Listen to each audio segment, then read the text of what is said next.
Welcome, everybody. Time for another episode of Sales Pipeline Radio. Grab your board, swim out into the wave of ideas, and let's see if we can get our Surfmeister Matt on the horn here. I know he's using a backup microphone today here. Oh, my goodness. Paul, how we doing? Okay.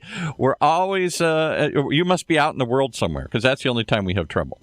We record from the world headquarters, Heinz Marketing World Headquarters. We're usually okay. Today, we are not far away. We're in downtown Seattle. We're on the 76th floor of the Columbia Tower. It is Seafair weekend here in Seattle, which means the hydroplane races are Saturday, Sunday, and the Blue Angels are flying. So wow. We took the whole team out of the office in Redmond, took them across the street across the water to Seattle. So we are watching the Blue Angels practice today from this Columbia Tower.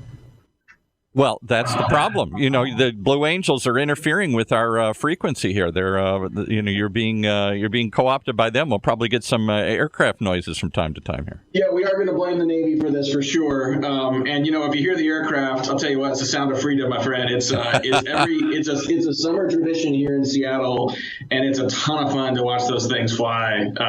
We used to go to. If you haven't had a chance to see the Blue Angels or the Thunderbirds, it is a treat. We used to go every year to the El Toro until they closed the base down here, but they used to have in Southern California here a giant air show every year, and sometimes they go to the one in Miramar down in San Diego, and it is something. I'll tell you what, when those planes fly over at what do they call it, right at the like 50 feet, feels like it's 50 feet over your head, they come zooming in and everything and just crack that sound barrier. Wow, it rattles everything, sends every car alarm shaking, and makes everybody feel a little prouder here. It is pretty fun. I remember growing up in the Bay Area. We'll get to Sales Pipeline here in a second, but yeah, Travis Air Force Base is just north of San Francisco in the Bay Area. We used to go with my dad up to see him there, and you'd have a lot of old vintage World War I, World War II aircraft, and then you'd have the Thunderbirds would fly there, and it was pretty amazing. Well, let's get down to brass tacks. Thanks everyone for joining us on a special episode of Sales Pipeline Radio, Sound of Freedom Edition. We are recording from downtown Seattle today, and excited to have our guest on today who's also in Seattle. Get to him in a second. If you are joining us live on the show, thank you very much for joining us. We just looking at our stats this morning, Paul. Our listenership has more than doubled in the last year. We have 33% more monthly listeners from just the beginning of 2018. So pretty awesome to see the growth of the show. Well, that's because you've got 33% better content this year. I don't know. Our speakers our guests have been pretty awesome. I know that is for sure. So thank you very much, everyone who's listening live. If you're listening to us on the podcast, thank you so much for joining on iTunes, on Stitcher, on Google Play, all the places fine podcasts can be found. And you can always find every episode of Sales Pipeline Radio, past, present, and future, on salespipelineradio.com. We feature every week some of the best and brightest minds in B2B sales and marketing. Today is no different. Very excited to have with us Nick Jordan. Nick is the Chief Marketing Officer for Logic Inbound and is a well-known personality in the marketing space here in Seattle. Nick, thanks so much for joining us. Hey, thank you so much, Matt. It's very exciting to be here. As a Seattle native, I've been hearing about Matt Heinz and your marketing company for over 10 years, and so needless to say, I'm pumped to be on the show today. Well, I appreciate you joining. You reached out a couple weeks ago. We're really excited to get you on the show so quickly. Maybe talk a little bit about your background from a marketing standpoint, some of the stuff you've been involved with. And I know you spend a lot of time talking about building businesses and communities. So give a little bit of your background and sort of why you're so passionate about the community side of business.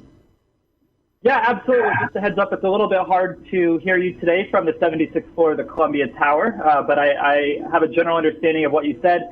And yeah, so like you said, I've been building businesses and communities for the last 10 years.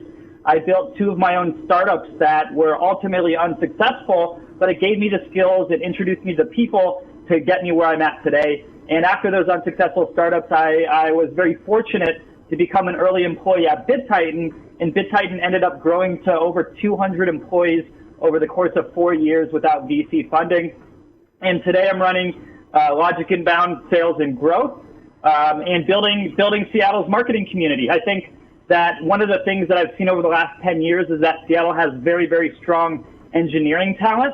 But I think that there could be more to be done in terms of knowledge sharing within the marketing community. I'm hoping to fix that. So let's talk about that a little bit, Nick, because I mean, that's a place where I really wanted to sort of dig in. And I think, we talked mostly on Sales Platform Radio about demand gen and sales strategy. And, learning from peers what's working and what's not, I think, is a key part of being a successful professional and getting better at what you're doing. What are some of the challenges you found in trying to build a marketing community? And I've noticed as well, sometimes we try to produce marketing events and well-meaning people don't always come out in the way that maybe some other roles like IT and others might do. So what do you think? Why do you think that is? And what are some keys to actually sort of starting to build that active marketing community? Yeah, so I think logistics is actually a big issue. A lot of these events happen after work, and after work, it's either rainy and you don't really feel like spending much time outside, or it's sunny and you want to spend all your time outside. And then to get to any of the events, you have to fight traffic, rush hour traffic, and you have to find parking. And that's a lot of effort for someone who spent all day grinding at work. And so what we found is logistics can be a big challenge, but it's worth it. And the reason it's worth it is because when you create a marketing community and you have this platform for thought leadership, it allows you to engage with folks that I look up to and I envy their career, and I can reach out to them and I can offer them this platform and they'll respond back to me. Whereas if I didn't have this community, then they may not have responded at all. And I'm talking to Nick Jordan today. He's the Chief Marketing Officer for Logic Inbound, and talk a little bit about building community amongst marketers. And, what are some of the ways or some of the formats of community you found most successful? Is it lunch and learns? Is it networking happy hours? Are there certain topics and formats that tend to work better in terms of getting marketers together? Yeah, so I'll tell you our number one growth hack for growing communities, and it's something that everybody listening can go ahead and start implementing as soon as they're done listening to your podcast, and that's leveraging the meetup.com platform for explosive community growth. We grew our Meetup Co-Founders Connect, which is the second biggest tech meetup in Seattle, to over 2,000 members in 6 months. And the way we did it was we created a really awesome flagship event, our first event. We made sure that it had food and drinks and that the speakers were awesome and will get people to fight that rush hour traffic, fight for that parking to get down there. And then what we did was we reached out and personally invited every single member of every competitive group. We must have sent somewhere between 2,000 to 6,000 messages to these members of other groups, and it worked fantastically. It exploded, and since then we've taken that technique and we've grown about 4 or 5 other groups very quickly. And so now our communities have combined 8,000 members across about 5 different meetups. Nick, what are some of the keys to keeping groups engaged beyond just getting them to events, right? I mean, I think, a lot of times getting to events physically, traffic, weather can be a challenge. Are there pros and cons to having a mix between live events and then connecting people virtually and through online communities? Obviously, online communities aren't the same in terms of sort of meeting people and building more relationships, but how do you find that mix? And I think a lot of people listening to this probably interested in meeting their peers in marketing, but also curious building communities of customers and prospects and people in their industry. What are some keys to making that more than just a single channel? Yeah, absolutely. You're totally right that the community can't just be offline. There needs to be some way to engage online, and meetup.com is not the right platform, but Facebook is. More and more marketers are using, and sales leaders are using Facebook for business. And we're creating a group called Marketing and Demand Leaders in Seattle. It's about 200 members today, and it allows these members to continue to share ideas, knowledge transfer in between the monthly or quarterly events. Awesome. If you want to learn more about the Marketing Demand Leader group in particular, at least try to check it out. You can go to bit.ly/marketing and demand leaders.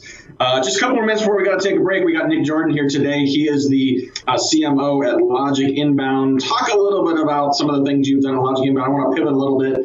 And, we were talking before the show about the importance of SEO. And, as the rules change, as Google changes the algorithms, obviously what used to work in SEO is different today. In B2B, we hear a little more from folks that say, well, are curious if SEO is still as relevant as it was. What's your perspective? What's kind of the state of SEO for B2B today? Yeah, I think that there's a huge misconception around how SEO works, and it's actually very intuitive. And once you understand how intuitive it is, you understand how it can work for your business.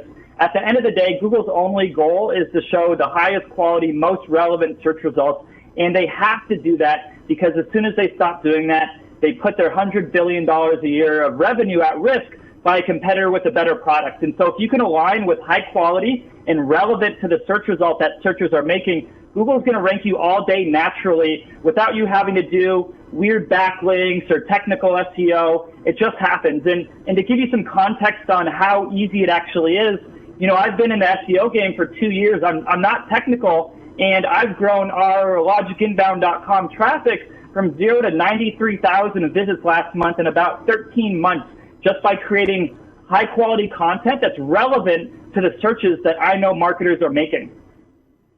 Relevant content, go figure. I think with all the old work we used to do on the back pages and the white hats and black hats and all hats in between, good relevant content, it's nice to see that Google continues to prioritize that. We got to take a quick break, pay some bills. We'll be right back with more with Nick Jordan here on Sales Pipeline Radio.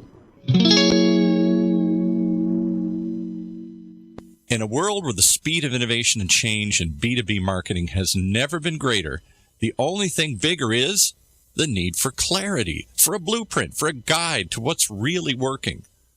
And how about a way to apply it specifically today to increase sales pipeline growth, velocity, and most of all, conversion? That's what you'll find in the Modern Marketer's Field Guide. And amazingly, you can download it for free. HeinzMarketing.com, just like it sounds, HeinzMarketing.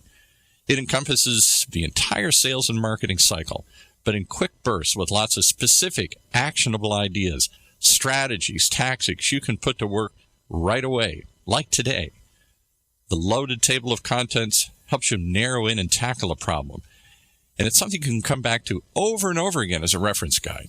Why not download your free copy of the Modern Marketer's Field Guide? It's free. HeinzMarketing.com, just like it sounds. HEINZ Marketing.com. All right, back to Matt and his guest as he's strapped into the cockpit of his F-22 Raptor. Yeah, it's interesting today, Paul, and Nick knows this, that it's quite overcast. Where the last couple of days in Seattle, we've had really beautiful sky, beautiful weather, and today it's overcast, a little drizzly. So the Blue Angels are doing their low show, and I know that they count a lot on being able to see each other, and that is more of a challenge today. So, but it's still fun to watch them zip around the sky.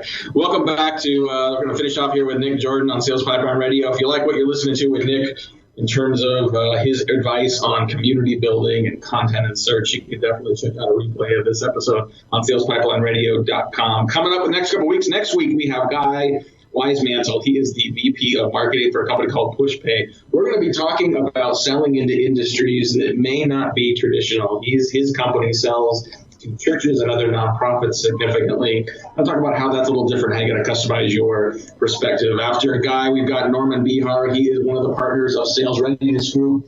His company is all about sales training. We're going to talk about how sales training has changed significantly over the last 5-10 years and what you need to be doing to make sure your team is up to speed and selling successfully. But today we are featuring Nick Jordan. He is the CMO of Logic Inbound. And right before the break, Nick, we were talking about the importance of content. And I think, used to be when we talked about search, content was, blog posts, it was written content. Talk about the diversification of formats and what that means moving forward, whether it's, podcasts like this and video and people doing voice search and video search. How is that evolving and how do marketers take advantage of that from a content standpoint? Yeah, absolutely. So the first off is that Google loves YouTube videos, and so if you embed your YouTube video into the article that you want to rank, Google's going to look at that article more closely and prioritize it quicker. Additionally, YouTube has really great discovery features, and so you can create videos and you can publish them a year ago, and they'll still generate tens of thousands of visits a month, a year into the future. So I absolutely love video, and I think it's a very important format for search marketing. One other thing that video does really well for search marketing is Google prioritizes search results based off of user engagement metrics. They use user engagement metrics as a heuristic for good quality content. And when you embed videos into the articles that you're ranking, users read a couple words of your article, but then they watch the video, and that drives a lot of time on site on the page, which Google really likes. Talk about video for a second, because I think obviously we're seeing more and more folks use video in B2B, but I think others seem to be intimidated by the nature of video. It's easy to write a draft of a blog post and have people edit it. Video is a little more complicated. But what are your advice to people who are thinking about video and not really sure how to get started? Yeah, that's a really great question. So first off, I'll say that LinkedIn and Facebook are prioritizing video posts over text posts and external links. One of the best things you can do on these platforms to get more views, to get more likes, to get more comments, and build more brand awareness and build more credibility is to use videos to drive that. Now, first tip, number one, do not link to an external YouTube video. I see it every single day from marketing and sales teams and LinkedIn and Facebook. Kill your reach when you link to an external site. They want to keep their users on their site, so they're going to promote videos that are natively embedded into the platform over videos that are linked to hosted on YouTube. So make native videos. The second tip is, if you can, you want to do a little bit of production, but it's not necessary. What you want to do is you want to add subtitles and you want to add some borders. And the reason why you want to do this is because most people who are browsing Facebook and LinkedIn are scrolling through their newsfeed and they do not have the ability to listen to the audio. And so if you have subtitles and you have borders, you can capture their attention and they can follow along with the content while, you know, they're waiting in line at a grocery store.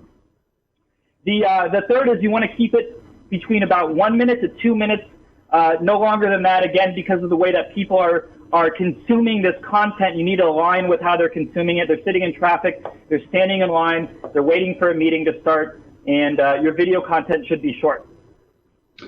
Nick, I want to ask you about the impact of mobile on all of this from a content standpoint, from a video standpoint, from a search standpoint. It seems like more and more of us are accessing the web and information just from a computer that's in the palm of our hands. How has that changed the type of content we're engaged with, and has that at all changed search behavior, and is there implications for how marketers should be thinking about content and rankings based on that? Yeah, absolutely. The way that people search Google has shifted dramatically over just the last couple of years. Now that cell phones are ubiquitous as well as high-speed internet, over 50% of searches are happening on mobile devices, whether it's a cell phone or an iPad or tablet. And Google will prioritize websites that are mobile optimized, and they'll deprioritize websites that are not mobile optimized. And so if you're driving search rankings, one of the most basic things you can do is just make sure that your website looks good on a mobile device. And, you know, the other trend I've noticed is, you know, some companies thinking about different content options and different search patterns by role. Have you noticed differences in, for example, how a C-suite, someone, you know, a senior executive is using search versus someone that may be more junior in the organization? Are there differences in how marketers should be implementing their search and content strategies based on that? So I'll tell you this. Most of the content that organizations are creating is not being viewed, and the reason is because of the distribution channels that they're pumping that content through. They have an email list, they have a social following, and both of those audiences, very few percentage is actually going to see the content that's being promoted. One of the reasons on social is because Facebook is reducing reach of publishers because they want you to pay to boost posts. So you might post a great piece of content, only 5% of your social audience is going to see it, and all that audience is already aware of your brand. Email list is the same thing. You're going to send an email. You're going to have a 10% click-through rate to that content that you spent a lot of money and time on. And so the half-life of that content is very short. And one of the things that companies can do to extend the half-life of their content and create an asset is to align their content creation with what people are searching for. It doesn't necessarily have to be bottom of the funnel, buy my services kind of search, but you can infer who's searching based off of what they're searching for. And then you can create content that aligns with their search, answers their questions, you build authority, you build credibility, but you're also capturing their email, you're also pixeling them with Facebook, and you're remarketing towards them to those visitors that hit you in the top and middle of the funnel. Impressive stuff. We got Nick Jordan today on Sales Platform Radio. A couple more minutes with Nick. If you want to get a hold of Nick, you can find him on Twitter at Nick from Seattle. Nick, you know, as you've grown in your marketing career, curious to hear some of the people that have been most influential to you. People that, you know, they could be alive or dead. They could be people that were mentors, people that you've read stuff from. Like, who are some of the people that have influenced you the most in your marketing career that you recommend other people check out as well? Yeah, absolutely. One of the biggest influences on our agency has been Jillian Music, founder of Moz. My business partner, Vlad, cold called her 4 years ago asking for mentorship, and she blew us off. And every quarter, Vlad would check back in. He'd give Jillian an update on the progress that her company has made. And over the last year, she started taking meetings with us and mentoring us and providing feedback. And from a search marketing agency perspective, you can't have a better mentor than the founder of the largest SEO software company in the world, Moz. Love it. Well, Nick, where else can people find you if they want to learn more about your business and your community building? Connect with me on LinkedIn. I'm Nick Jordan, Nick from Seattle. Facebook as well, Instagram, all across every platform. My username is Nick from Seattle. Awesome. Paul, you got a question? I just wanted him to comment real quickly on podcasts. We were talking about video, and I know video is the flavor of the month, and I get all the reasons that it works. Any thoughts on how we can take these kind of podcasts like we're creating here today and use those to, like you're using a video, to generate more, to use it to get found and to use it for SEO purposes? Absolutely. So one of the things that I'm currently doing to build my audience is I'm connecting with every single marketer in Seattle. Now, there's thousands and thousands and thousands of these marketers on LinkedIn, and so I'm actually using LinkedIn automation to use it at scale. I have a computer program. It's sending 200 connection requests per day to marketers in Seattle that are qualified to hire me and also hire Heinz Marketing. And so Matt, I would absolutely suggest you get LinkedIn Sales Navigator, you get Link Helper, start connecting at scale. And the reason this is important is because when you push these podcasts, now the people that are seeing it is all of these marketers in Seattle, and you can begin to position yourself as the most famous marketer in Seattle. Well, he certainly is, so I'll let him take it away. All right. Well, I want to thank our guest, Nick Jordan, for joining today. Wide-ranging conversation. We had a bunch of topics today. If you want to listen to this again, catch some more of his insights, you can get this episode on demand at salespipelines.com here in a couple days. Make sure you join us each week. We are here live every week, 11:30 Pacific, 2:30 Eastern. For my great producer, Paul, this is Matt Heinz. Thanks for joining us on another episode of Sales Pipeline Radio. You've been listening to Sales Pipeline Radio, brought to you by the good folks at Matt Heinz Marketing, right here on the Funnel Radio channel for at-work listeners like you.